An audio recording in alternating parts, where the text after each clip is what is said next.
todos, ¿cómo están? Bienvenidos a un nuevo episodio de Sinestesia, el podcast. Casi todos los jueves a las 8 de la noche o casi todos los miércoles a las 8 de la noche en vivo a través de Facebook y Twitch. Y al día siguiente en tu canal de podcast favorito, ya sea Spotify, iVoox o Apple Podcast. Todas las semanas o casi todas las semanas. En este caso creo que se larga un poquito junto a Juan Carlos Ubarelli. ¿Qué tal, Juan Carlos? ¿Cómo estás? Hola Carlos, y hola también a todas las personas que nos están viendo en la transmisión en vivo o escuchándonos en su plataforma de podcast favorita. Hemos tenido digamos, prolongada ausencia de algunas semanas en las que, sin embargo, hemos estado viendo muchas películas, tanto de la temporada de premios como de algunos festivales de cine en los que nos hemos acreditado. Pero hoy, para compensar esa ausencia, tenemos un programa especial dedicado a varias películas que están nominadas al Oscar en la categoría de Mejor Película del Año y que se han estrenado en los meses de enero y febrero en la cartelera peruana. Sí, de hecho, bueno, fue una, como dices, ausencia prolongada, no buscada, ¿no? No fue un fin de temporada, no fueron unas vacaciones, simplemente cada semana que decidíamos hacer un nuevo episodio, o algo sucedía, o estábamos muy ocupados con algunos temas, proyectos, trabajo, etcétera, entonces teníamos que simplemente patearlo, digamos, para la siguiente semana. Pero lo que sí no hemos dejado de hacer, porque nunca dejaremos de hacer, es consumir películas, sobre todo películas y series, pero eso nunca cambia y espero que nunca cambie. Entonces, sí, como dice Juan Carlos, bueno, tenemos muchos títulos de los cuales hablar, que se han quedado en el tintero y de los que queremos hablar. Y bueno, esta semana pues aprovecharemos para hablar de algunas de las nominadas a Mejor Película para el Oscar. Y aprovechando que Juan Carlos es el aguardólogo principal, y no lo digo en broma, sino que lo digo de verdad, aprovechen este momento. También yo creo que aparte de conversar un poco de las películas, por ahí que valdría la pena que cuando quieras, al final o al final de cada una, por ahí que digas algunas de las chances reales, ¿no? Que tienen, por lo menos, o más que chances reales, aquellas que son favoritas en en ciertos premios en particular, pues, ¿no? En ciertas categorías en particular. Perfecto. Así que bueno, ¿no? Perfecto, ya. Vale, entonces, bueno, arrancamos con Anora, una de las grandes películas de las mejores de las películas que están nominadas, ¿no? También una de las mejores películas del año pasado, la flamante última Palma de Oro del Festival de Cannes. Una buena Palma de Oro, me parece a mí. Y me parece increíble también, ya lo conversé con Juan Carlos hace un ratito, pero que no habíamos hablado de ninguna de estas películas. Me sorprende porque son películas de las cuales se ha hablado un montón durante la temporada. Obviamente, spoiler alert, hablaremos también de Emilia Pérez, que necesitará, creo que, una extensión de minutos. Pero arranquemos con Aurora, ¿no? Que, insisto, fue una de las mejores películas del año pasado. Me pareció una de las mejores películas del año pasado y también fue una de mis películas favoritas. Y en un segundo visionado, antes de pasarte el micrófono y que nos cuentes qué tal, creo que quizás en el episodio de Cannes hablé algo de ella, hace ya meses atrás. En esta segunda vez que la vi me pareció incluso más graciosa y divertida de lo que la recordaba, ¿no? Es una gran comedia, además. Yo creo que podría considerarse una gran comedia dentro de todo, más allá de los subgéneros, digamos, y de las capas que tiene, ¿no? Pero a ver, cuéntanos un poco de qué va, qué tal te pareció y entro a opinar. Perfecto. Anora es una película dirigida por Sean Baker. Cuenta con las actuaciones de Mikey Madison, Yura Borisov, Mark Edelstein, entre otros. ¿De qué se trata? Annie, una joven trabajadora sexual de Brooklyn, conoce al hijo de un oligarca ruso e impulsivamente se casa con él. Una vez que la noticia llega a Rusia, su cuento de hadas se ve amenazado, ya que los padres de él se dirigen hacia Nueva York con el objetivo de conseguir la anulación del matrimonio. Anora es una comedia sensacional que comienza como un homenaje a los clásicos de la screwball comedy para luego utilizar ese humor punzante como un bisturí que se adentra en los costados más íntimos y patéticos del sueño americano, evidenciando sus profundas grietas, mientras que analiza esos inesperados gestos de solidaridad que a veces se dan entre la clase trabajadora.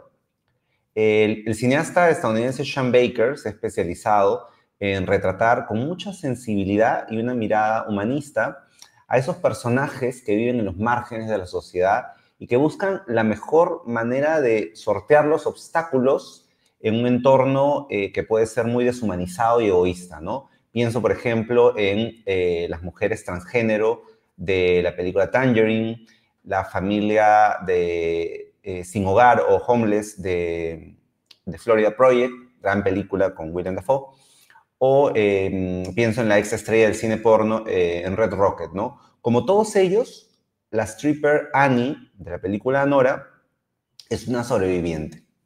Lejos de ser una versión contemporánea del cuento de la Cenicienta o de Mujer Bonita, la película con Julia Roberts, Anora no es un edulcorado cuento de hadas, ni tampoco es una trivialización de las penurias de las personas con menos privilegios.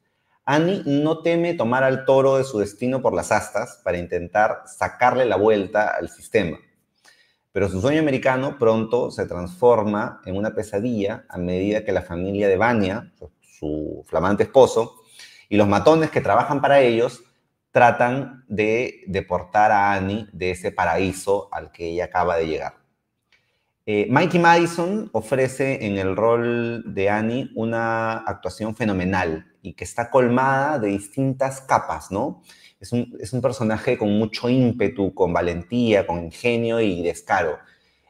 Pero con todas esas capas, ella tapa una profunda vulnerabilidad o necesidad de recibir un afecto sincero que no esté mediado por las transacciones económicas propias de su trabajo. En tanto, el actor ruso Yura Borisov, a quien recordamos por la gran película Compartimento número 6, compone en Igor un personaje realmente entrañable, que bajo su amenazante fachada o apariencia física de ser un matón ruso, esconde una gran empatía y tiene varios momentos de solidaridad hacia Annie, enseñándole a ver que ambos son solamente peones en ese tablero de ajedrez de una familia muy poderosa, ¿no? Lo que me gusta bastante de Anora es la forma en la que Sean Baker balancea distintos elementos, ¿no? Por un lado está el humor sarcástico, que como decía Carlos, es una película realmente muy graciosa, con escenas realmente hilarantes, pero también balancea eso con el comentario social y con un ritmo adrenalínico y de suspenso muy propio del cine de los hermanos Safdie, en especial la película Uncut Gems con Adam Sandler, para ofrecer un retrato sin prejuicios ni estigmas de la perseverancia y la inagotable capacidad de adaptación de las trabajadoras sexuales y otros integrantes de la clase trabajadora. Por eso tanto Sean Baker como Mikey Madison han repetido en más de una ocasión que la película es un homenaje a las trabajadoras sexuales. Sí, muy de acuerdo. Viene acompañado también de una pequeña polémica en la película, ¿no? Quizás ya hablaremos un poquito sobre eso.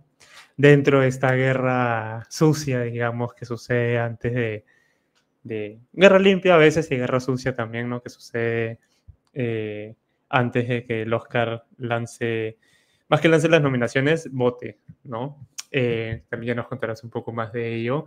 Sí, mira, de acuerdo con lo que has dicho de la película, me gustó muchísimo, como ya mencioné.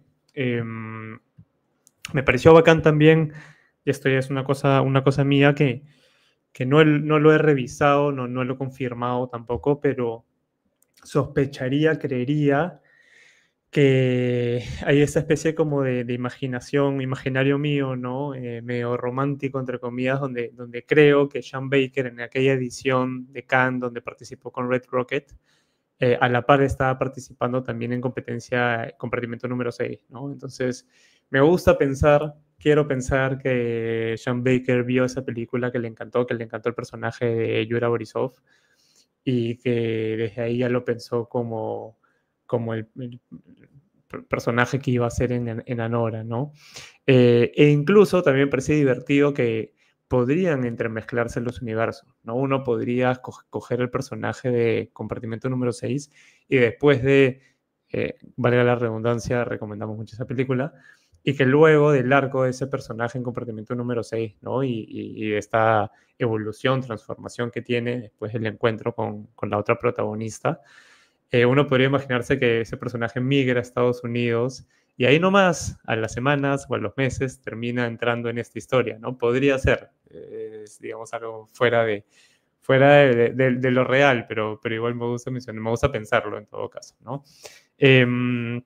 Muy de acuerdo con lo de Mickey. Mickey me parece que, incluso recuerdo cuando la veíamos, cuando la vimos en Cannes, y todo el buzz que tuvo en ese momento y todo lo que se hablaba de la película, desde ese instante ya no solo se la pensaba como una muy importante candidata al Palma de Oro, sino que se le veía un futuro y se le veían patas largas, ¿no? Y sonaba a Oscar, porque, claro, debe ser la película más accesible, más mainstream incluso de Sean Baker, que tampoco es que haga películas poco accesibles, pero creo que ha quedado, ha sido obvio ahora, luego de todo el recorrido, que así lo es, ¿no? Y también se hablaba mucho de Mickey, que fue una gran aparición, es la película que más allá de si gana el Oscar o no, finalmente la lanza al estrellato. Y también quisiera recomendar de ella una serie que se llama Better Things, donde ella es la hija de una actriz, pero de películas, digamos, entre que de bajo presupuesto, que no son muy taquilleras y que tiene que luchar dentro de Hollywood, mostrando que la vida de los actores, por más que sea en Hollywood, no es tan fácil, ¿no? Viven bien hasta cierto punto, sí, por supuesto, pero igual tienen bastantes problemas familiares y laborales, ¿no? Y ahí Mickey hace un personaje que hasta cierto punto es cercano, similar al de Annie, al de Nora, obviamente en una situación muy distinta también, ¿no? Y también me gusta todo lo que hace Sean Baker con Anora, que creo que es algo que siempre hace en sus películas, ¿no? Que es,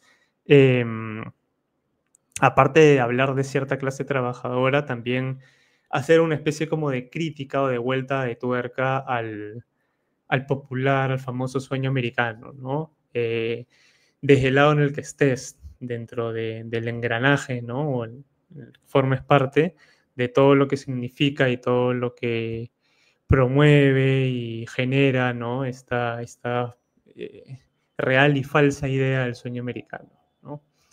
Eso, no sé si quieres decir algo más sobre la película. Dos cosas muy cortitas antes de pasar a la siguiente.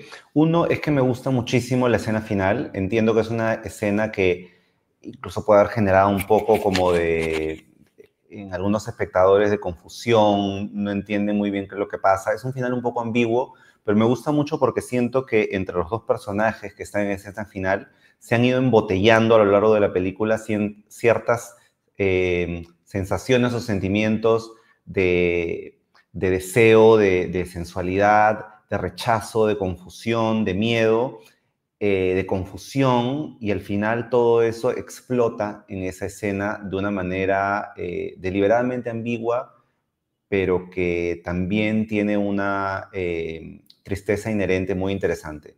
Y lo último es que Anora tiene, bueno, 6 nominaciones al Oscar, y sus chances más concretas de ganar están en categorías como la mejor película, ya que viene de ganar el premio del Sindicato de Productores, el Sindicato de Directores, el Sindicato de Guionistas, el Critics' Choice, y en la categoría de mejor actriz, ya que Maika Madison viene de ganar el BAFTA a la mejor actriz, así que es probable que Anora sea una de las protagonistas en la siguiente edición de los Oscars.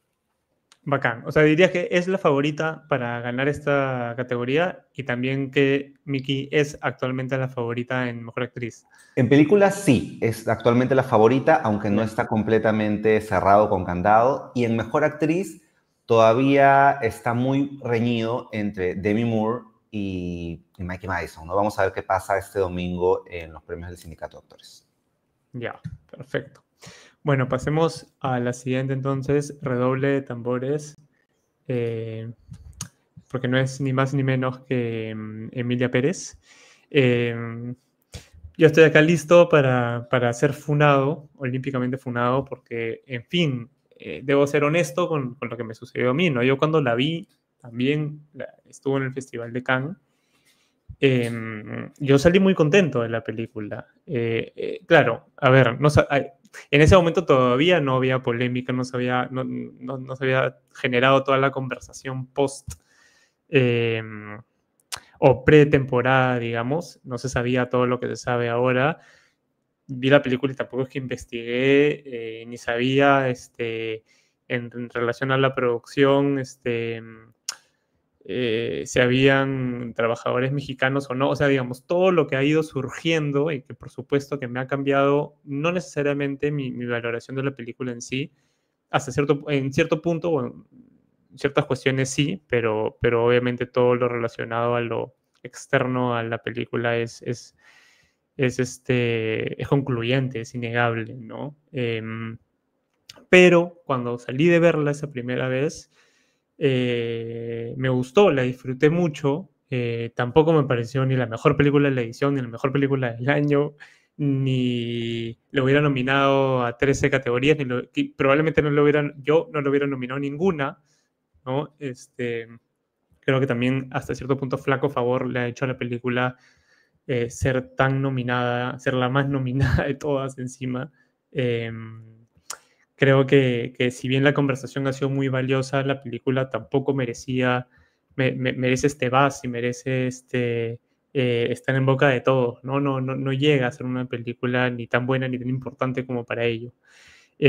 Pero sí me pareció, dentro de las clásicas películas que se suelen ver en los festivales, una que era un poco disruptiva en ese sentido, creativa, que se salía del molde, sin ser particularmente fans de los musicales, aunque sí disfruto algunos. Me gusta cuando se salen también de la caja, ¿no? Un poco como lo que sucedía con Annette de Oscar Axe. Me sorprendió todo lo que sucede en la premisa y durante el desarrollo de la película, porque nuevamente yo no sabía de qué trataba, de qué iba, no sabía nada de nada, ¿no? Entonces, antes insisto, de toda la conversación y de saber un poco ya de qué va y de qué trata, yo creo que también se va manchando y se va ensuciando y uno ya va generando y creando no quiero decir un prejuicio todavía, tampoco, pero se va preparando y está como que listo, ¿no? Para ver ciertas cosas y sentir ciertas cosas que ya se sabe que van a generar rechazo, ¿no? Y en una segunda vez, cuando ya la vi, por supuesto que ahora sí pude verla con ojos un poco más críticos en relación a todo lo, insisto, externo a la película, pero la volví a disfrutar y volví a sentir lo mismo la primera vez, que me pareció divertida, pero tampoco la gran película del año, ¿no? Así que bueno, a ver, cuéntanos un poco de qué va, qué tal te pareció a ti, y ahí continúo. De acuerdo, Emilia Pérez es una película francesa, es dirigida por el cineasta Jacques Audiard y cuenta con las actuaciones de Zoe Saldaña, Carla Sofía Gascón, Selena Gómez, Adriana Paz, entre otros. ¿De qué se trata? La película sigue los destinos de 4 mujeres en México, cada una en busca de su propia felicidad. Manitas, el líder de un cartel de narcotraficantes, le pide ayuda a Rita, una abogada, para desaparecer, fingir su muerte y así poder vivir auténticamente como ella misma, ¿no? Haciendo una cirugía de resignación sexual y renaciendo con el nombre de Emilia Pérez, que es el personaje que da título a la película. De arranque debo decir que es una película que ha generado pasiones encontradas de amor y de odio, y me parece que en ambos extremos no es para tanto. Creo que es una película que no es para amar, ni tampoco para odiar, y que se ha visto todo el análisis sobre la película y la conversación sobre la película se ha visto empañado por muchos factores extracinematográficos, los cuales son importantes también de abordar, pero en la crítica que yo publiqué de la película y en el comentario que voy a hacer ahora, prefiero concentrarme en lo cinematográfico, ¿no? Es una película, de todas maneras, audaz, tiene mucho descaro, es una película díscola, no quiere seguir las reglas del género y hasta cierto punto es inclasificable, ¿no? Comienza como un drama judicial para hacer una transición a otros géneros como el musical, el thriller y el melodrama. A nivel narrativo, muestra cómo un temible narcotraficante cambia de vida y hace una transición, renaciendo como una filantrópica mujer, mientras que a nivel formal y de puesta en escena, toma una serie de arriesgadas decisiones que provocan que el asombro inicial del espectador haga una transición hacia el desconcierto, la indignación e incluso la ocasional risa involuntaria. El cineasta francés Jacques Audiard ha labrado una carrera eléctrica, ¿no? Ha transitado de géneros como el drama carcelario, en la película Un Profeta, el drama romántico, Metal y Hueso, y el western, ¿no? The Sisters Brothers, con Joaquín Phoenix. Pero su apuesta más ambiciosa hasta la fecha es Emilia Pérez, con la que intenta abarcar varios géneros cinematográficos y distintos temas sociales, desde el narcotráfico hasta la violencia de género, desde la transexualidad hasta la corrupción. Lamentablemente, sus ambiciones son tan grandes como sus limitaciones, y no todo en su propuesta funciona ni se integra de forma orgánica o convincente. El primer tercio de la película es para mí el más prometedor y es estimulante. Allí se concentran las mayores virtudes de la película, pues se instalan desde el inicio esa desfachatez y esa audacia con las que Audiard pretende desafiar las convenciones sobre el género del musical y sobre las películas de narcos. Su visión es hasta cierto punto plausible. Le interesa echar por la borda todas las reglas para reescribir las suyas, creando su propia versión de un musical y un melodrama queer. Sin embargo, los problemas de la película se agudizan en el segundo acto, cuando el guión se empantana al meterse en el terreno de la política, abordando con ligereza y trivializando el tema de los desaparecidos en México y las víctimas de la violencia del narcotráfico. Peor aún, el personaje de Emilia Pérez es una contradicción, pues no resulta del todo verosímil el cambio tan radical de personalidad y de valores que presenta después de su transición. Cuando tiene identidad masculina, es un sanguinario y violento narcotraficante, pero resulta que después de su operación pasa a ser una mujer solidaria y filantrópica que abre una ONG para ayudar a encontrar a los desaparecidos, hasta convertirse en una santa sin defectos. Si bien se agradece la originalidad de la puesta en escena de los números musicales, que son impresionantes y que son totalmente opuestos a los de otra de las nominadas a Mejor Película este año, que es Wicked, porque aquí los números musicales son más sombríos, son descarados, son hasta grotescos, pero abrazan ese ser grotesco y ser desenfrenado y audaz. Pero hay un problema que es especialmente crítico tratándose de un musical y que son las canciones. Se nota que algunas de ellas han sido escritas en otro idioma. Los compositores de la banda sonora son franceses, entonces probablemente las han compuesto o en francés o en inglés, y que luego las han traducido con cierta torpeza al español.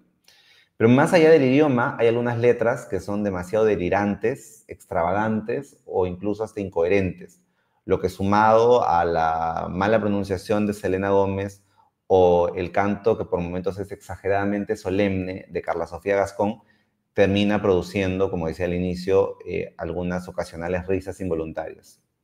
Pero en medio de de esos aciertos que tiene la película y hay algunos bochornosos pasos en falso, creo que quien sale ilesa y cae de pie es Zoe Saldaña, demostrando un nivel de compromiso y entrega que son dignos de aplauso.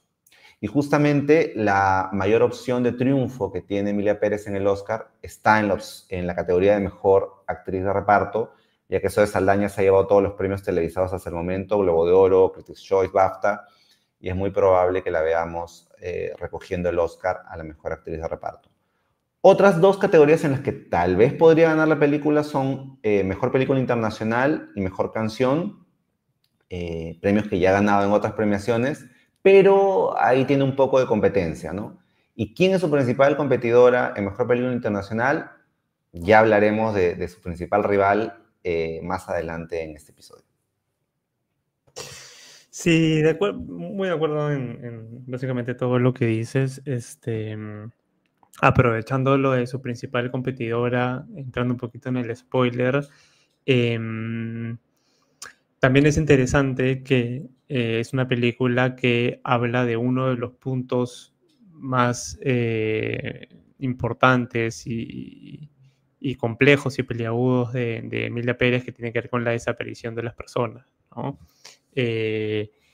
Y la diferencia entre retratar y tratar esto con conocimiento, con respeto, con, con la manera correcta en la que debe ser llevado más allá del ejercicio creativo, ¿no? Artístico y propio de Audiard, porque, claro, o sea, rescato esa parte de él, pero yo creo que es una película una película y protagonistas de la película, tanto director como alguno de una de las actrices, que se han ido quemando con el tiempo y han ido demostrando que no solo es que hicieron una película que querían que simplemente sea divertida y que no le importaba nada y que no se tomaba en serio a sí misma, ¿no? Que es algo que se siente mientras que la ves, pero que quizás no ha sido tan a propósito eso, ¿no? Sino que realmente ha sido por una falta de todo, que es lo que han ido demostrando, ¿no? Y simplemente que Odiarte y compañía han sido pues personajes sobre todo prepotentes, ¿no? Y con una mirada y una visión y una respuesta muy negativa, y que se han autosaboteado y se han disparado y en realidad han ido demostrando su verdadera cara, ¿no? Yo inicialmente me gusta Zoe Saldaña en la película, me parece, como dices, probablemente sea lo mejor y la mejor, pero antes de que explotara todo lo relacionado a Carla Sofía Gajón, que ahora me parece un personaje totalmente ingrato, también me gustaba mucho el trabajo que había hecho, ¿no? Y de hecho, si saco todo eso, todo lo que ha sucedido y todo lo que ya sabemos de la persona, me sigue pareciendo un buen trabajo y sorpresivo y sorprendente, ¿no? Porque también era una actriz a la que yo no conocía. Y que mientras veía la película no la encontré, o sea, no, inicialmente como Manitas no la vi y luego cuando aparece cambiada es, wow, es otra persona totalmente distinta y me la creí, ¿no? Pero en fin, ya lo que ha ido sucediendo también creo que tiene que hasta cierto punto tomarse en cuenta, ¿no? Y hay un punto donde cuando ya no dices, perdón, me equivoqué, ¿no? Por no decir palabras un poquito más eh, específicas, ya vas embarrando todo más allá de la persona y vas ensuciando también pues el producto en sí, ¿no? Eso, bueno, no sé si quieres decir algo más sobre ella o pasamos a la siguiente. Bueno, y finalmente decir que es una película, ¿no? Ha generado mucho rechazo, mucho odio, mucha conversación, mucho insulto, mucha pelea, muchas dinámicas tóxicas también, pero creo que también es importante mencionar y remencionar que finalmente y simplemente es una película, ¿no? Hay que tener eso en cuenta. Pasemos a la siguiente, Cónclave. Spoiler alert, de las nominadas al Oscar, de las que he visto, es una de mis menos favoritas. Me parece que es una... Ahorita te paso el micrófono para que nos cuentes de qué va y qué te pareció a ti. Pero así como, disculpen el spoiler constante, pero como también me sucedió con la Complete Unknown, es esas películas que siento que pasan, las ves y las olvidas a los pocos minutos, ni siquiera horas, ¿no? Y terminan siendo una especie como de estreno intrascendente, un estreno más intrascendente de media semana de Netflix, ¿no? Y que se creen, o que han sido infladas, o que se creen más importantes, inteligentes, y buenas de lo que realmente son, ¿no? Pero a ver, te paso el micrófono para que nos digas, nos cuentes de qué va, qué tal te pareció y de ahí opino. De acuerdo. Cónclave es una película del Reino Unido dirigida por el cineasta alemán Edward Berger. Cuenta con las actuaciones de Ray Fiennes, Stanley Tucci, John Lithgow, Isabella Rossellini, entre otros. ¿De qué se trata? Tras la inesperada muerte del sumo pontífice, el cardenal Lawrence es designado como responsable para liderar uno de los rituales más secretos y antiguos del mundo, la elección de un nuevo papa. Cuando los líderes más poderosos de la Iglesia Católica se reúnen en los salones del Vaticano, Lawrence se ve atrapado dentro de una compleja conspiración a la vez que descubre un secreto que podría sacudir los cimientos de la Iglesia. Me pasa algo similar con Cónclave de lo que te pasó a ti, que es una película que hasta cierto punto me ha parecido entretenida, me ha parecido que tiene una intriga que te mantiene pegado, tratando de adivinar todo el tiempo por dónde se va a dirigir la trama, pero que no me termina de convencer ni de satisfacer, no al menos al nivel de otras de las nominadas a Mejor Película. Creo que en términos generales es una película quizás agradable de ver, correcta, bien intencionada, pero que no trasciende. No la veo trascendiendo el tiempo para convertirse un clásico ni que esté a la altura de otras nominadas a Mejor Película de esta edición de los premios Oscar, ¿no? Creo que no es una mala película en absoluto, pero dentro del grupo de las 10 nominadas a Mejor Película, esta me parece una de las más medianas, por no decir bajitas. Sí le rescato varias cosas. Me gustaron muchísimo las actuaciones del elenco en general. Ray Fiennes en el rol protagonista está muy bien. Tiene esta mezcla como de autoridad, de una figura religiosa, pero que también logra manejar todas estas capas de duda, de confusión, de misterio. Isabella Rossellini en su breve participación también está muy bien. Tanto en las escenas en las que no habla, ¿no? Porque es como una monja de clausura, como aquellas escenas en las que sí decide hablar y tiene un speech puntualmente en medio de una escena que es claramente su Oscar clip y el que le ha valido la nominación. Pero a mí particularmente quien me gustó más del elenco es alguien que no nominaron, porque han nominado a Fiennes, han nominado a Rossellini, pero me gustó más Stanley Tucci, que me parece un actorazo. Es de estos actores que suele ser el eterno secundario, y cuando tiene estos personajes de secundario, a él le suelen dar personajes de un hombre sarcástico, ¿no? A veces cizañoso, pero que siempre tiene la nota precisa para relajar el ambiente, ¿no? Como hacía, qué sé yo, en El Diablo Viste a la Moda o en Burlesque, en tantas otras películas. Y aquí también cumple un poco esa función, pero lo vemos incluso con cierto grado también de desesperación, de frustración frente a las cosas que van ocurriendo en el cónclave. Y lo que más me sorprendió de la película, que no esperaba, era que me guste tanto la música de Volker Bertelmann, del compositor, que había ganado hace unos años el Oscar por la banda sonora de Sin Novedad en el Frente, que es también la película anterior del director Edward Berger, y esa banda sonora no me gustó nada.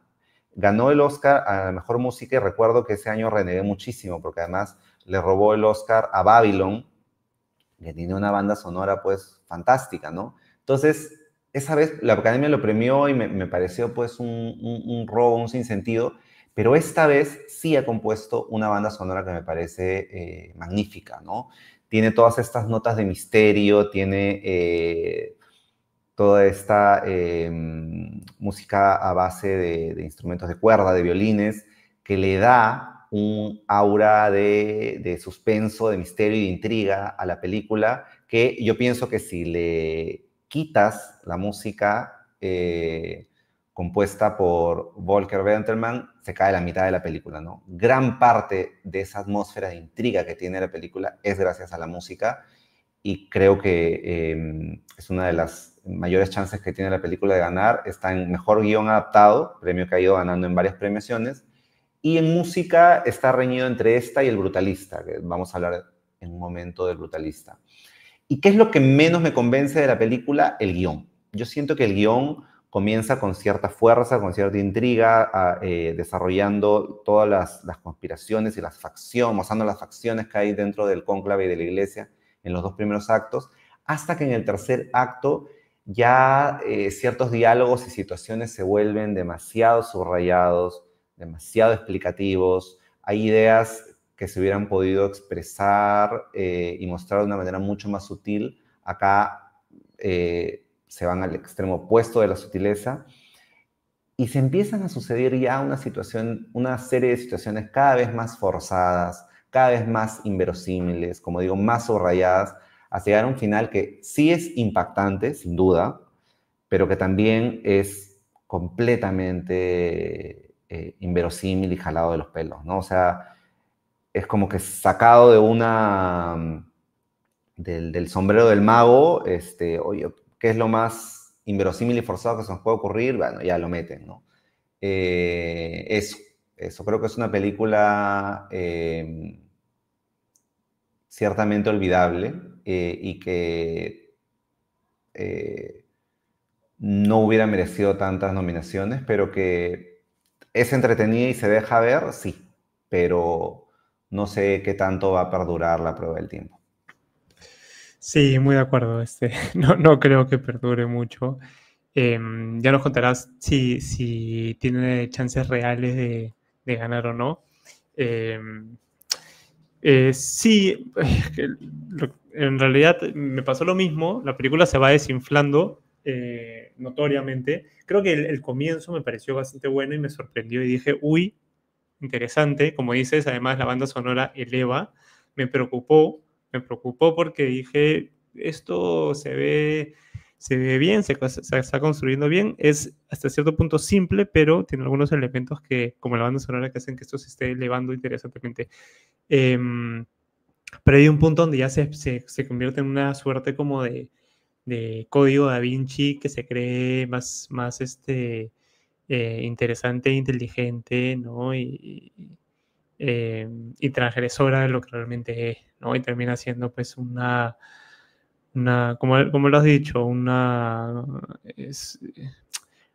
suma de situaciones trilladas, jalada de los pelos, con este final que, que quiere sorprender, ¿no? Y que se siente muy artificial, pues, ¿no? Y como digo, muy transgresor, pero que ya en estos tiempos ya no llega a ser transgresor, sino que se siente impuesto, ¿no?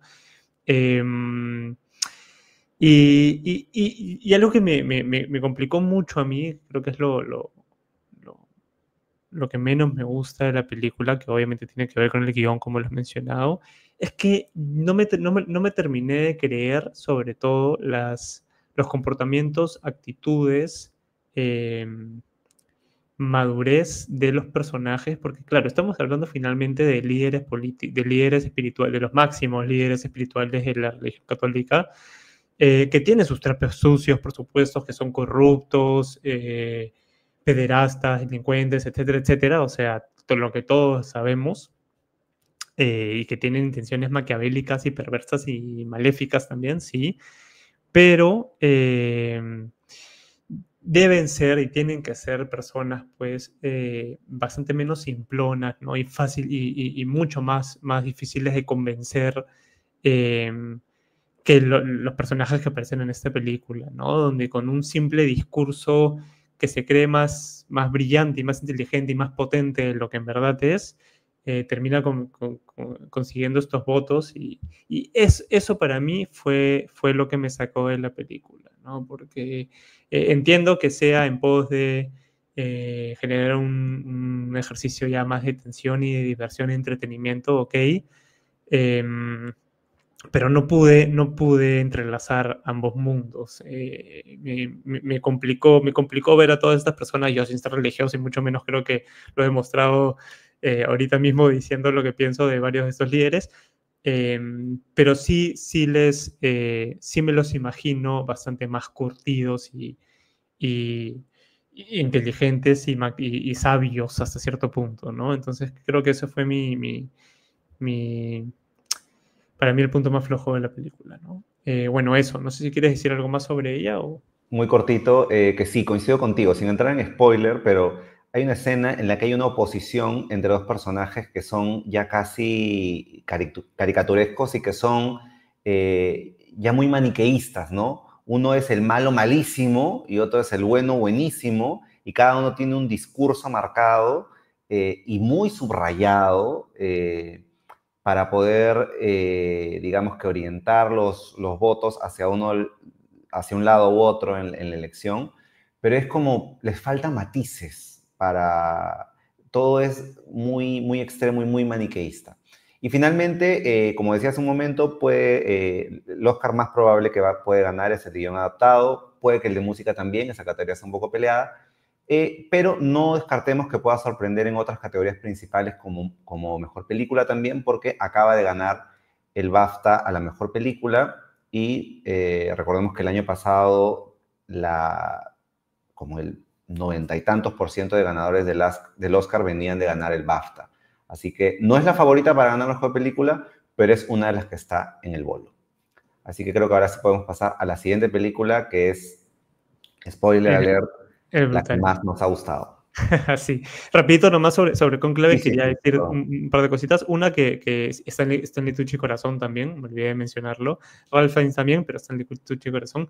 Y que también algo que se podría destacar, pero creo que no lo utilizan lo suficiente, y creo que no termina siendo un interés del director, es todo lo que tiene que ver con los interiores, ¿no? Del Vaticano, el Museo del Vaticano, la Capilla Sixtina, que son espacios alucinantes, ¿no? Y que al comienzo, inicialmente, parecía que se iba a explotar y explorar un poco más de lo que termina siendo, ¿no? Pero creo que igual hay momentos, fragmentos donde que vale la pena verlos en pantalla grande por eso también, ¿no? Pero bueno, a ver, pasemos a, como dices, spoiler alert, la que nos parece la mejor película de las nominadas. Y quizás el año pasado, por lo menos como experiencia cinematográfica, va definitivamente en mi podio. Mencioné como una de mis primeras impresiones luego de verla que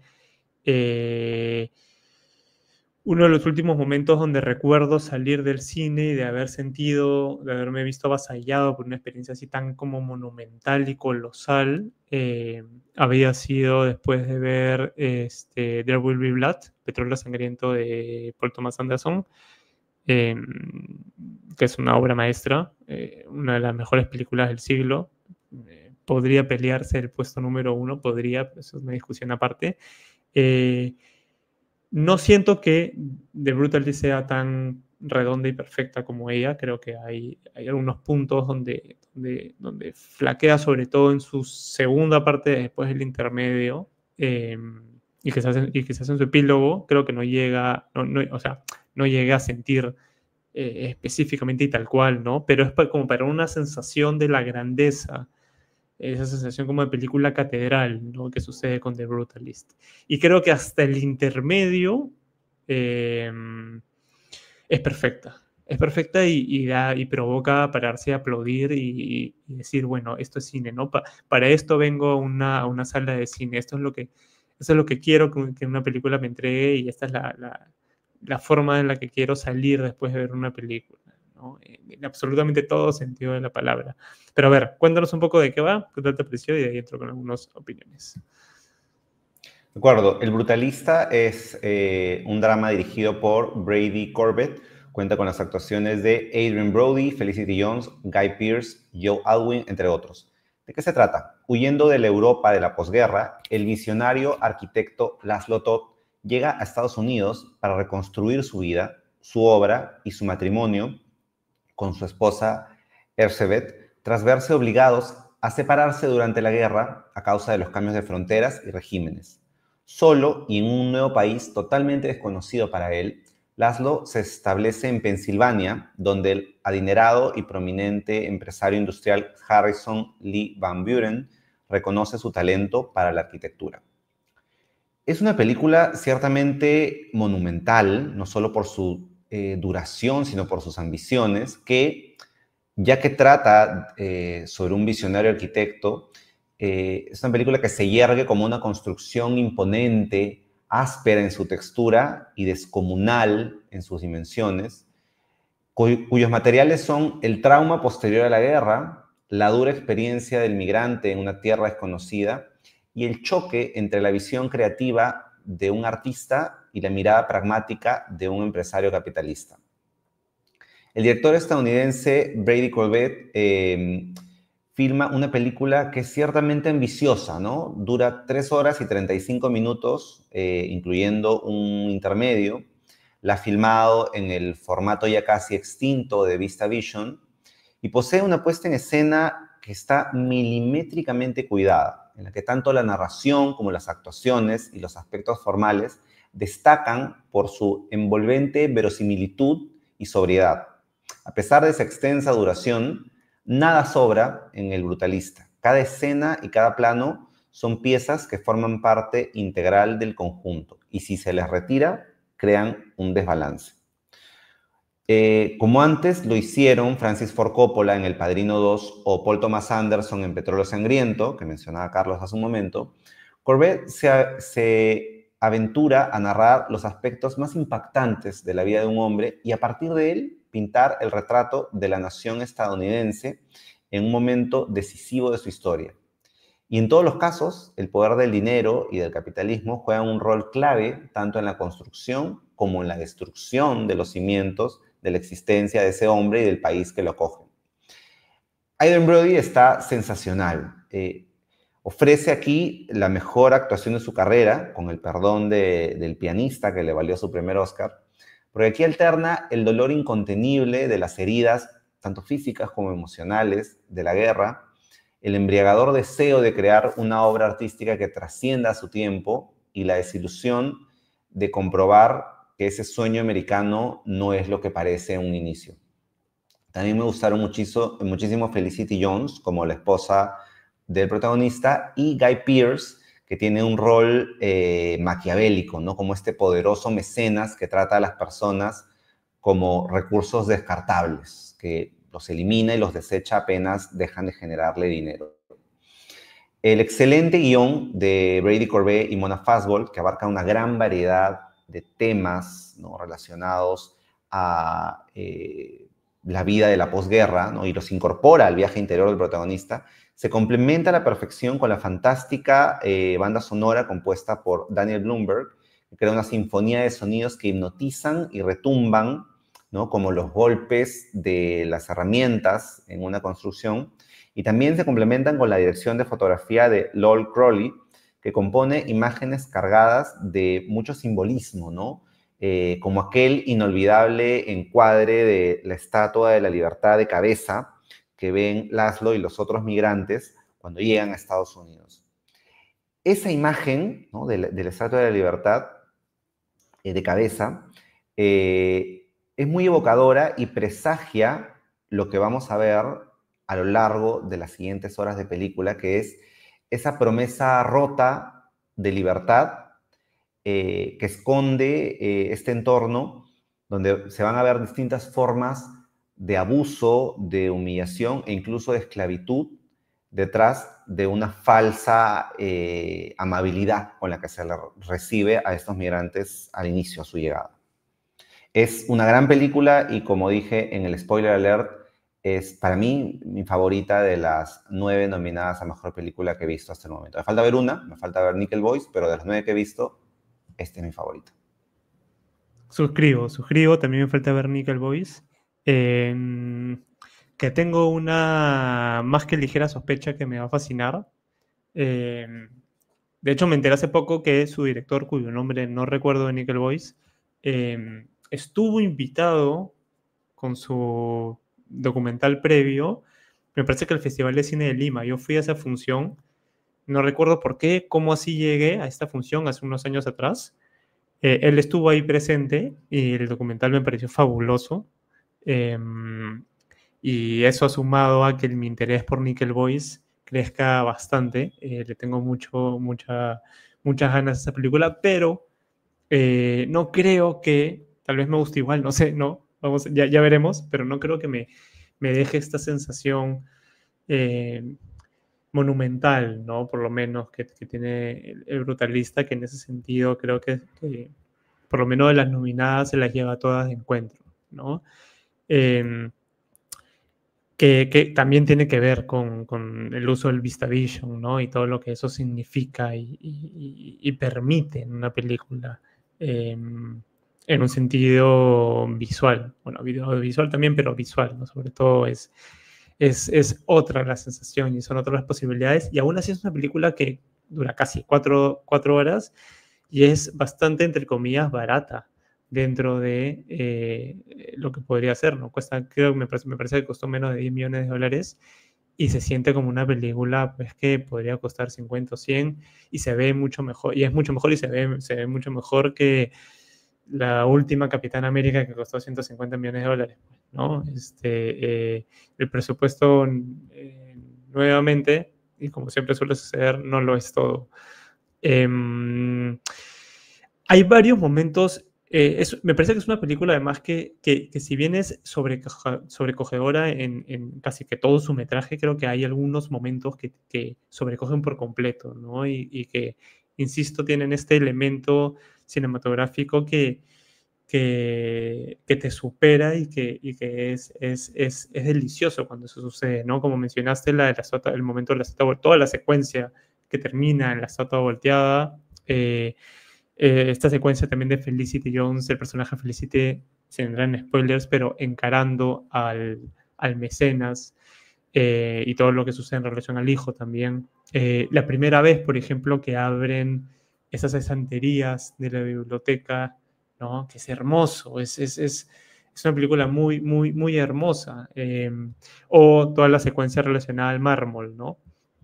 Y ya que mencionaste Babylon hace un rato, también quería volver a meter a Babylon porque creo que toda esa secuencia relacionada al viaje que hacen a Italia y al mármol y en esta fiesta en la que están, ¿no? Y todo lo que va sucediendo, le encontré ciertas similitudes al momento en Babylon donde hacen este viaje al inframundo, digamos, ¿no? Es mucho menos simbólico y mucho menos metafórico y más concreto, ¿no? Y más realista, pero le sentí un poco de ello, ¿no?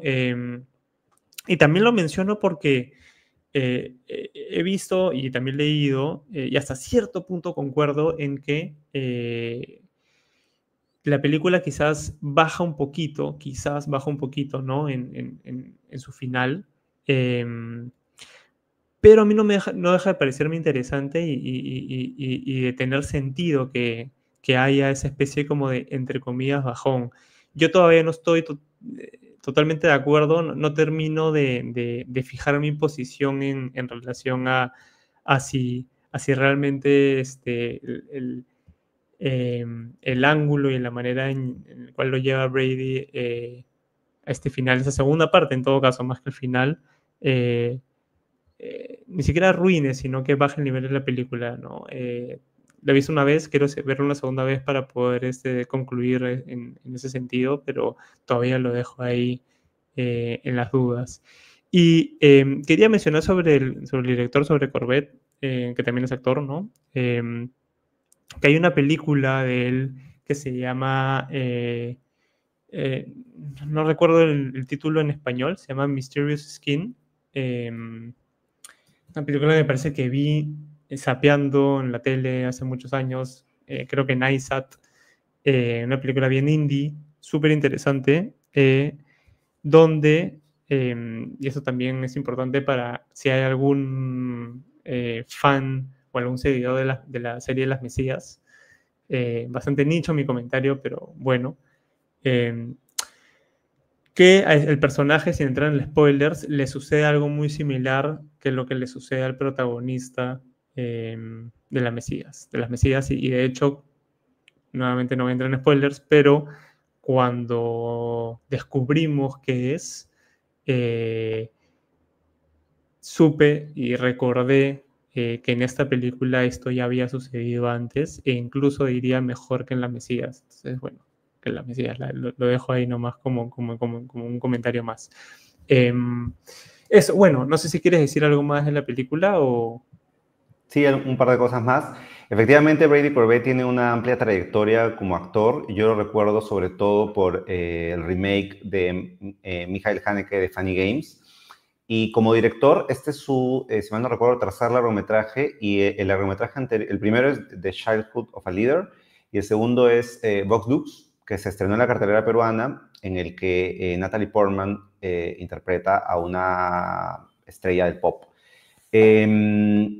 Y quería mencionar que Carlos me ha sorprendido con el dato, me ha sorprendido en vivo en este programa porque yo no sabía que Ramel Ross, que es el director de Nickel Boys, la nominada que nos falta ver, había dirigido este fantástico documental que se llama Hale County, This Morning, This Evening, que efectivamente hace unos años trajo al Festival de Cine de Lima, que es un gran documental, estuvo nominado al Oscar, y de hecho conocí al director, o sea, lo vi porque lo trajo el Festival de Lima, vino a presentar la película, y no sabía, no tenía idea de que él es el director de Nickel Boys. Gran dato, me ha sorprendido con ese dato.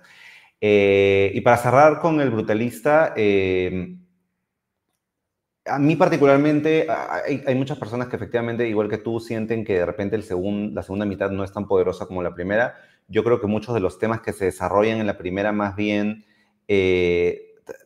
terminan de tener un arco narrativo hacia el final, y sobre todo en el epílogo, donde ahí se terminan de completar todas las tesis y todas las ideas que tiene el director sobre estos temas de el conflicto entre arte y comercio, entre el artista y el capitalista. Todo eso se redondea en ese final. Para mí es una película casi redondita. Y ya para cerrar, ¿qué Oscars podría ganar? Pues el de mejor actor parece no 100% asegurado, pero es la mayor chance que tiene la película de ganar este mejor actor. Podría ganar director también, ya que Brady Corbet ha ganado el Globo de Oro y ha ganado el BAFTA. Lo va a tener muy reñido con Sean Baker. Y en algunas categorías técnicas podría ganar también fotografía y música, que son dos categorías en las que acaba de ganar en el BAFTA. Ojalá, firmo todas esos premios. Bueno, pasemos a la siguiente.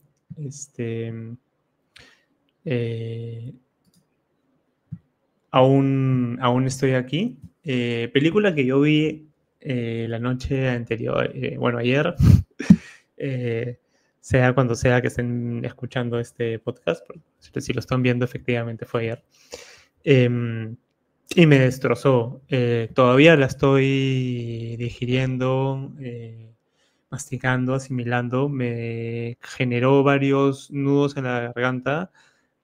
Parece chiste, pero es anécdota. Me tuve que tomar un helado saliendo de la película para enfriar un poco las emociones y el dolor de la garganta, porque no quise, no me provocó, no estaba preparado, no pensé que iba a ser así para soltar el nudo en un llanto. Así que me contuve y tuve que solucionarlo con alimento frío. Ahorita te paso mi micrófono para que nos cuentes de qué va, pero me ha parecido un peliculón, una película además muy importante, muy cercana, y que creo que debe, más que merece, debe ser vista, ¿no?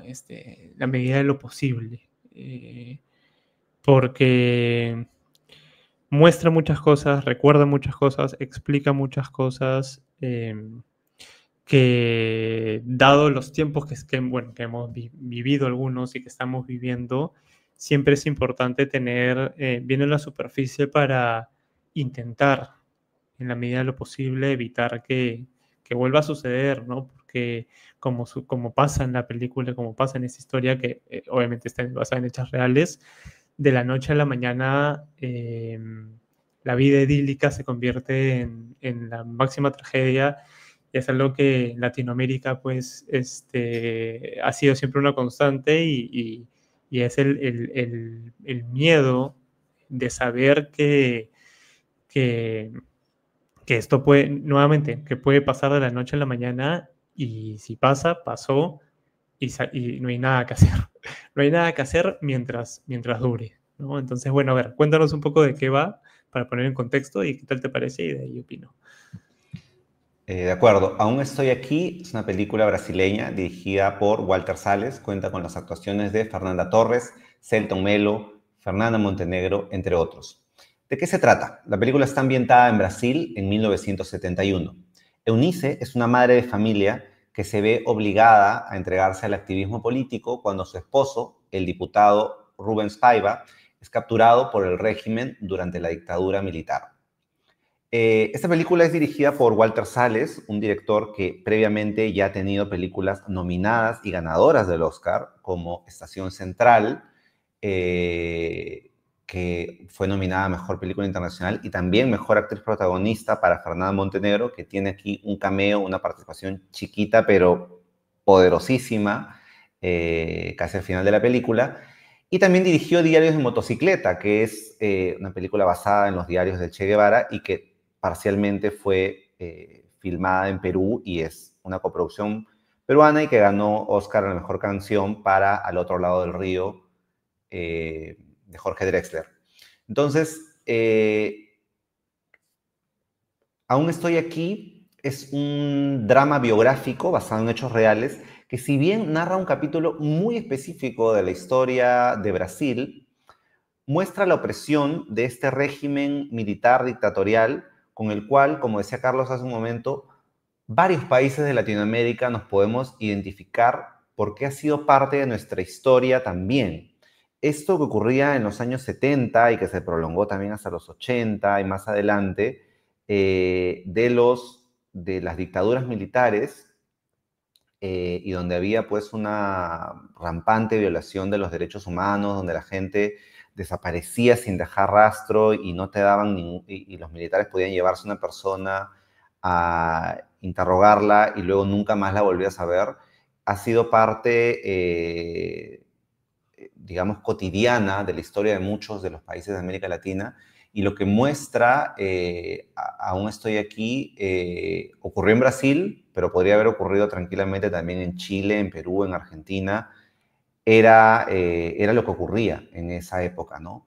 Entonces, el mérito de la película de Walter Salles está en narrar este drama tenso, en mostrarnos primero la cotidianidad de la familia, cómo intentan sobrellevar su vida.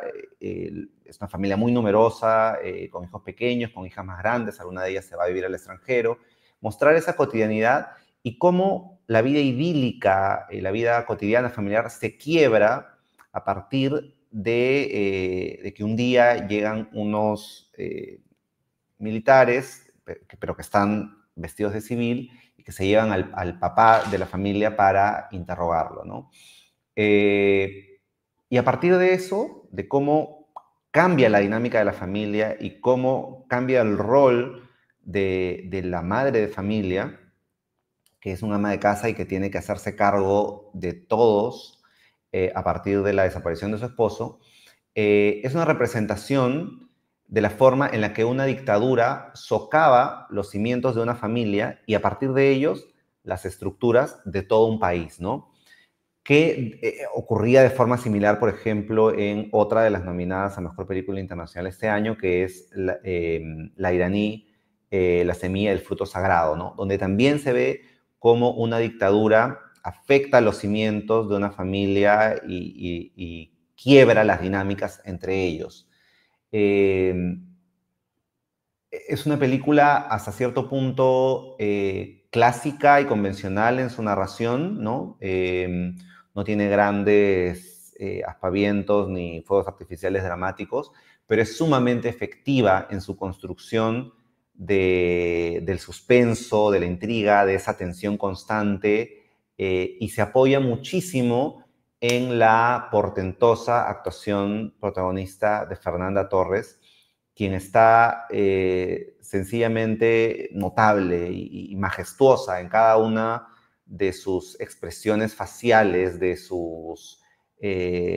la forma de decir los diálogos, de sus miradas, de su lenguaje corporal, cómo intenta mostrarse fuerte frente a sus hijos, pero se quiebra en privado, cómo intenta mostrarse serena frente a los militares, pero por dentro está presa del miedo y de la confusión. Es una gran actuación, es casi un milagro que esté nominada porque es muy poco común que las actrices latinoamericanas estén nominadas al Oscar. Imagínense que en 96 años de historia, solamente 6 mujeres latinoamericanas han sido nominadas en la categoría de Mejor Actriz Protagonista. La primera fue justamente Fernanda Montenegro, la mamá de Fernanda Torres, que fue nominada por Estación Central, película también de Walter Sales, y la sexta ha sido Fernanda Torres, merecidísima nominación que tiene algunas chances de ganar, no muchas, porque digamos que el premio está aparentemente entre Demi Moore y Mikey Madison, pero no se descarta un posible triunfo sorpresa de Fernanda Torres. En los últimos días he leído que muchísimas actrices y celebridades de Hollywood están expresando su apoyo incondicional a Fernanda. Creo que en esta etapa final de votación, mientras más votantes de la Academia están viendo la película, se están asombrando con la película y se están enamorando de la actuación de Fernanda Torres, lo que podría terminar en un triunfo sorpresa, ¿no? Sí, y que es un poquito también la anti-Emilia Pérez, ¿no? A ver si esa narrativa también le da el empujón que merece y que necesita, ¿no? Y de hecho fue bien feeling también la función del día de ayer, porque fue organizada a la que fui, porque fue organizada por la Embajada de Brasil, ¿no? Entonces estuvimos con un público brasileño que estaba bastante conmovido con lo que sucedía, ¿no? Donde muchos de ellos de avanzada edad, seguramente, no lo sé, pero es obvio, atravesaron y vivieron esta época, ¿no? De una u otra manera. Y me parece muy hermoso en esto que mencionas, que Walter Salles haya sido quien inicia con la madre, con Fernanda Montenegro, la nominación y que su hija sea la última hasta ahora. Digamos, es como un círculo perfecto, ¿no? Un abrazo eh, que es como un triunfo del cine, ¿no? Me parece bien bacán eso. Yo fui, en el colegio a mí me pasaron muchas veces diarios de motocicleta. No la he vuelto a ver desde ese momento. En el colegio la pasaba para... es una película histórica, una película social, porque no te enseña muchas cosas, te abre un poco la mente, ¿no? Es una película muy, muy didáctica también, o sea, es clásica para ciertas construcciones elementales, diría, este, del conocimiento de la situación y de lo que se ha vivido en estos lugares, en estos lares, ¿no? Y es una película que me gustó mucho cuando la vi a varias veces. En algún momento de niño era una de mis favoritas y la consumí mucho, no la he vuelto a ver. Eh, me es difícil decir qué tan buena es en ese sentido, porque me parecía genial, pero claro, eso fue hace muchos años atrás. Pero por ello Walter es un director al que he tenido siempre, digamos, cerca, ¿no? Y me encanta haberme reencontrado con él en esta nueva película que ya la veo en mi adultez, digamos, pero que también es muy cercana, porque finalmente es un director muy político, ¿no? Eh,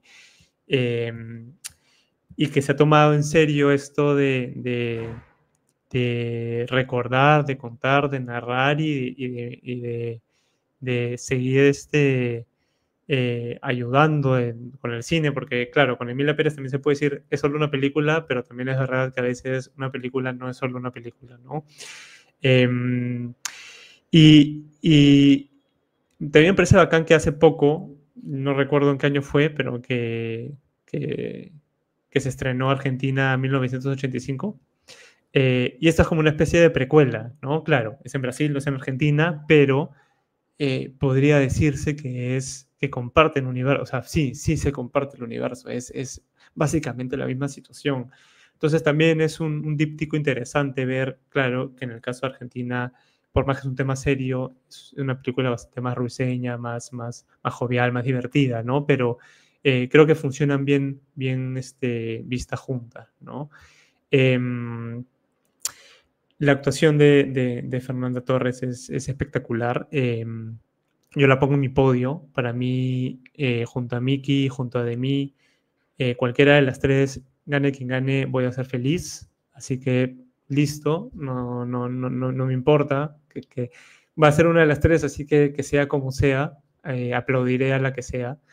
Em, y hay muchos momentos de ella, como mencionabas, que son brutales, ¿no? Uno de ellos es justamente cuando me están tomando helado, creo, en una cafetería, en un restaurante, ¿no? Y ve a las otras familias completas y se quiebra un poquito y es súper duro, ¿no? Es muy realista y muy duro. Eh, Quizás también el final, también he escuchado, he leído algunas cosas sobre el final que tal vez se vuelve como muy explicativo, didáctico, muy literal.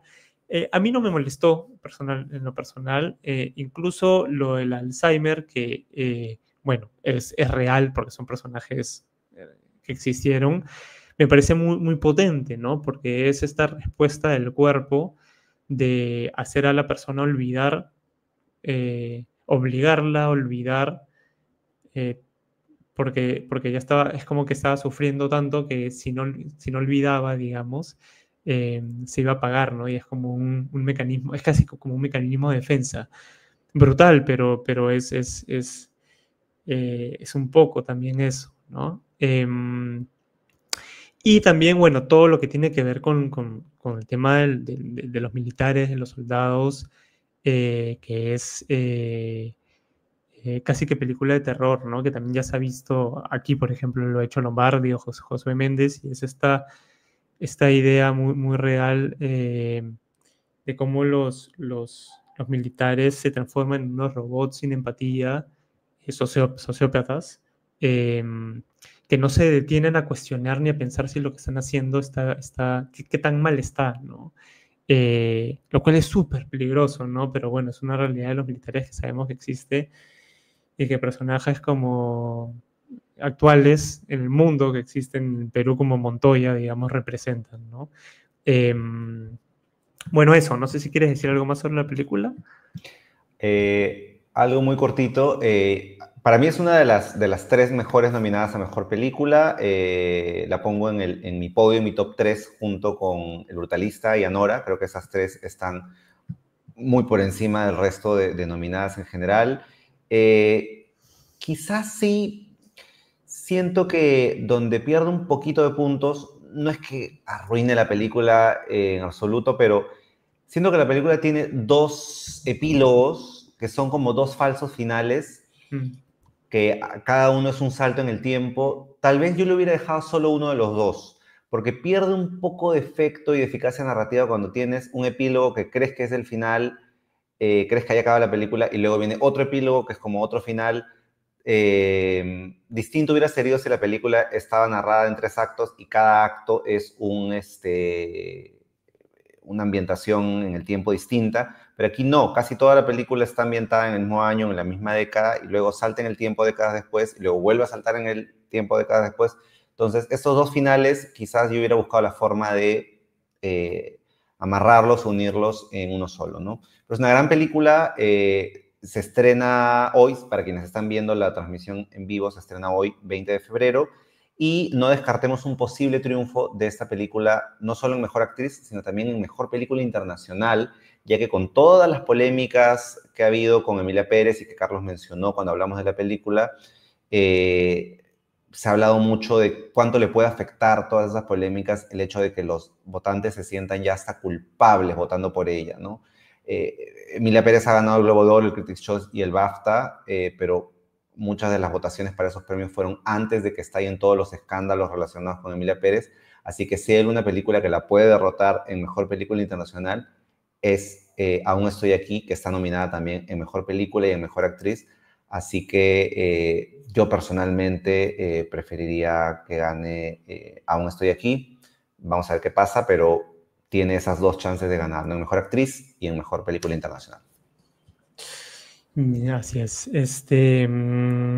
Pequeño comentario muy breve antes de pasar a la última.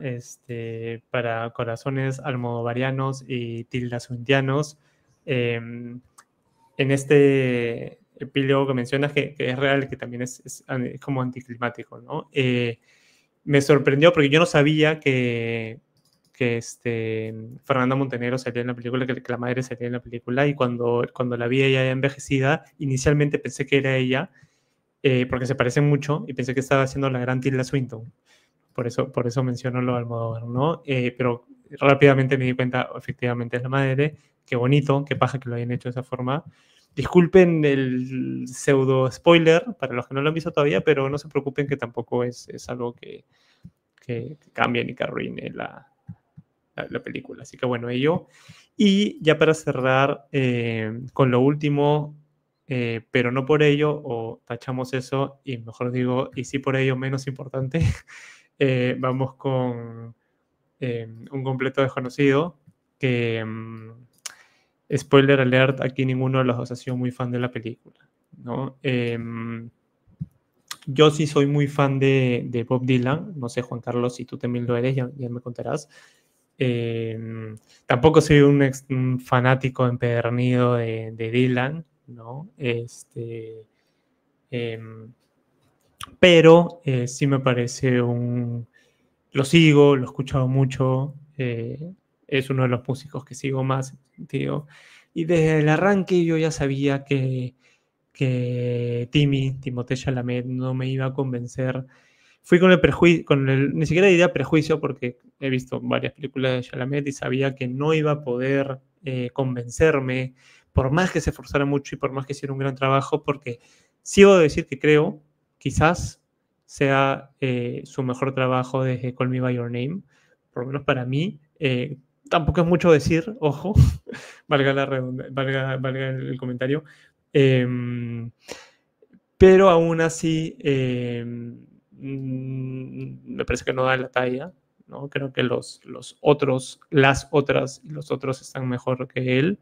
Y aunque me parece bacán la idea de Mangold de hacer más que un biopic, es como un pedazo de biopic de este personaje, un momento muy importante de Bob Dylan, ¿no? Donde pasa de ser un desconocido a ser el gran músico folk, a no solo entrar al mundo del rock, sino de convertirse en Bob Dylan, ¿no? Que era ya un músico y un artista que no podía encasillarse, sino que ya era un creador de una música.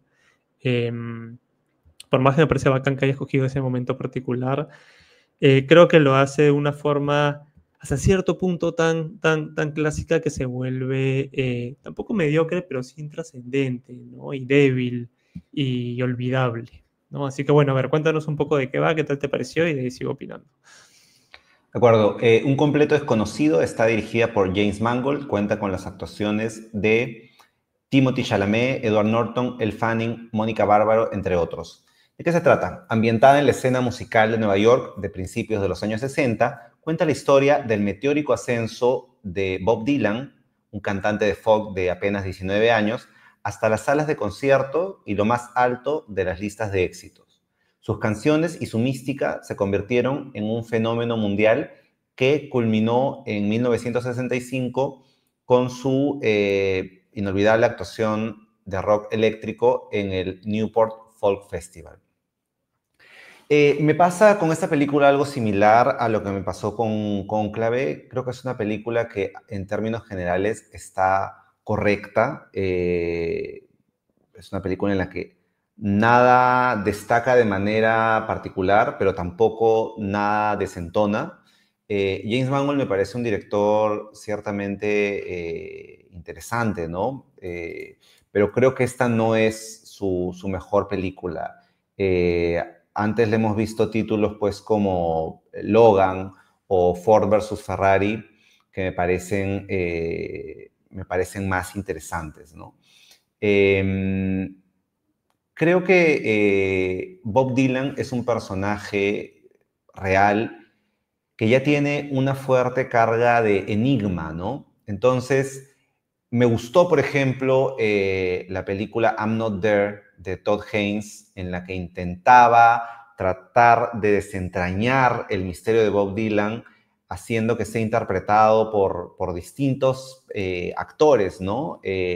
Cada uno reimaginando una versión distinta y una arista distinta de Bob Dylan, ¿no? Por un lado tenías a Kate Blanchett o a Christian Bale o Heath Ledger, cada uno interpretando personajes que no se llama Bob Dylan, pero que son como una representación de ese enigma que representa Bob Dylan. Entonces creo que esa era una manera mucho más inteligente e ingeniosa de abordar el misterio y el enigma que es Bob Dylan. Aquí siento que James Mangold cuenta una historia ciertamente convencional, con una estructura narrativa que hemos visto muchas veces en las películas biográficas de cantantes, ¿no? El ascenso a la fama, de ser un joven talentoso que no es conocido y que recibe una oportunidad y de pronto asciende a la fama. Agradezco sí que no hayan intentado abarcar demasiado tiempo de su vida. Aquí se concentran en la época, digamos, justamente de su ascenso a la fama, pero sí siento que las cosas, me deja la sensación de que las cosas pasan muy rápido y que no se profundiza demasiado en ciertas situaciones. Es como que las cosas simplemente transcurren porque tienen que transcurrir así, pero no hay demasiado nivel de conflicto, ni de urgencia, ni de una sensación de que las cosas estén llegando a un punto de ebullición. Creo que aquí simplemente las cosas transcurren casi por inercia. Y a eso contribuye, creo yo, la actuación de Timothée Chalamet, que tiene algunos buenos momentos donde intenta de alguna manera interpretar esta apatía y este enigma del personaje, y probablemente no sea culpa del actor, sino de la dirección de James Mangold, pero siento que, si bien es cierto, Bob Dylan puede ser un personaje enigmático frente a cámaras, cuando da entrevistas o cuando canta, pero aquí, incluso en las escenas de intimidad, las escenas cotidianas, conversando con sus parejas o con sus amigos, sigue manteniendo ese nivel de apatía, lo cual hace difícil que uno se conecte emocionalmente con el personaje principal y que más bien uno conecte con los personajes secundarios que de alguna manera son más tridimensionales y son más complejos y más interesantes, ¿no? Especialmente los personajes femeninos. Me gustaron muchísimo, no sé si muchísimo, pero me gustaron mucho más que la actuación de Chalamet, me gustaron las actuaciones de las dos chicas, ¿no? De Elle Fanning y de Mónica Bárbaro, que de hecho Mónica está nominada al Oscar y creo que ella está bastante bien, ¿no? Tanto en las escenas en las que canta como en las escenas en las que confronta al personaje de Dylan. Sí, sí, bastante de acuerdo. Es mucho mejor la aproximación, la película y aproximación de Todd Haynes, que está mucho más interesante en todo sentido. También diría, por ejemplo, que Johnny June de Mangold es mejor que esta, ¿no? Donde veíamos a Johnny Cash, protagonizado por Joaquin Phoenix, y también a Reese Witherspoon, que hacía de June. Hubiera sido bacán que Joaquin Phoenix repitiera el papel de Johnny Cash en esta, aunque creo que es un buen cast el de Johnny Cash. Pero claro, el tema es que, para mí, personalmente, Bob Dylan es un personaje muy grande. Es como hablar de David Bowie, con sus distancias y diferencias. Entonces, no puedes hacer algo convencional con personajes como estos, porque lo estás desperdiciando, porque lo estás reduciendo, porque hasta lo estás destruyendo, ¿no? Lo estás volviendo uno más del montón, y son todo lo contrario. Entonces, ¿cuál es el sentido de hacer una película como wikipediana, ¿no? Donde vas contando momentos y momentos, cuando si tú te centras en un fin de semana con cualquiera de estos personajes, puedes profundizar y es más que suficiente para sacar el jugo? O sea, para mí ese es el gran problema, ¿no? Y terminaría siendo una experiencia mucho más rica. Entonces, me parece extraño porque tampoco es que Mangold sea un gran director, un gran cineasta, autor, digamos, eh, pero creo que con otros personajes vale más la pena hacer o sea, digamos, hacer el estilo de cine que hace Mangold, ¿no? Insisto que son personajes o situaciones a cierto punto más convencionales y con la pluma de Mangold se vuelven entretenidas y divertidas e intensas, ¿no? Pero en este caso creo que le juega en contra, y me sorprende porque porque claro, también el guión, si bien está basado en un libro y hay dos guionistas, son co-guionistas y uno de ellos es Mangold, parece un trabajo de encargo. O sea, la sensación que me dio en Complete Unknown es como si Mangold realmente hubiera simplemente dirigido una película como que hasta cierto punto probablemente sea, ¿no? De encargo, productora, haz esto, queremos de este tipo para que luego llegue la temporada de premios, etcétera, etcétera. Y más que una bajeza, me parece que es algo que no le corresponde a Bob Dylan, ¿no? Entonces, sí, ¿no? Como dices, es una película correcta. También es una de esas películas que no podría no estar nominada o nada y nos vamos felices. La olvidaremos rápidamente. Le juega en contra tener nominaciones, ¿no? Eso. Bueno, no sé si quieres decir algo más sobre ella.